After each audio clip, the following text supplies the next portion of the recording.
An impressive array of business leaders is about to gather in Cape Town, South Africa.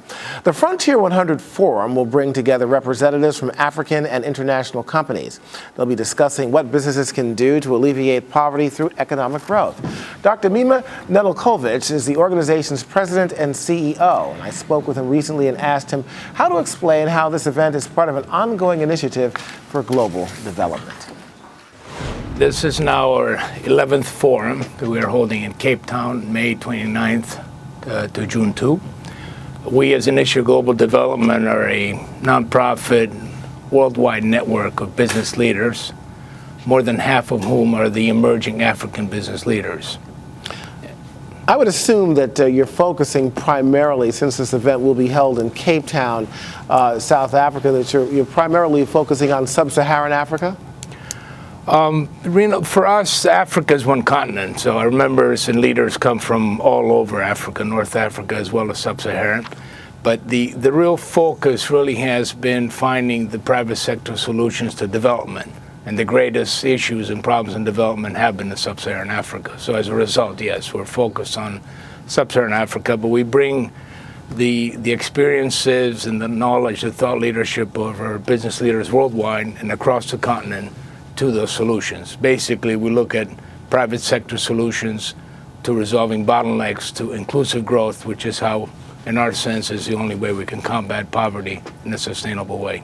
I guess, Doctor, a lot of people would have questions in terms of how much involvement you'll have in terms of increasing the ranks of employment with people who live in those countries, as opposed to these businesses just bringing their own people in. I would assume the end game here is to provide a wide array of employment opportunities for people in these countries.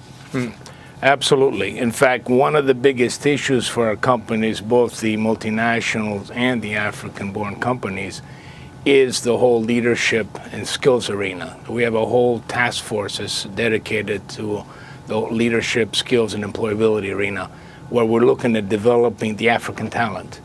And interestingly, what we've seen is a lot of what previously had stayed abroad, the brain drain. In fact, it's coming around the other way now, because there are good opportunities for people to come out of the business schools in the US, Europe, or elsewhere back into the African business environment, which wasn't there before. So in fact, that really is one of the very much focused areas that one of our task forces works on. Lastly, I got to ask you here, I'd be remiss if I didn't bring this up, unrest in certain countries, obviously not all, but in some countries in Africa. Has that been a deterrent to businesses outside of Africa wanting to come in to invest time in the infrastructure there? Part of our mission is to also paint the image of what Africa is all about to the rest of the world.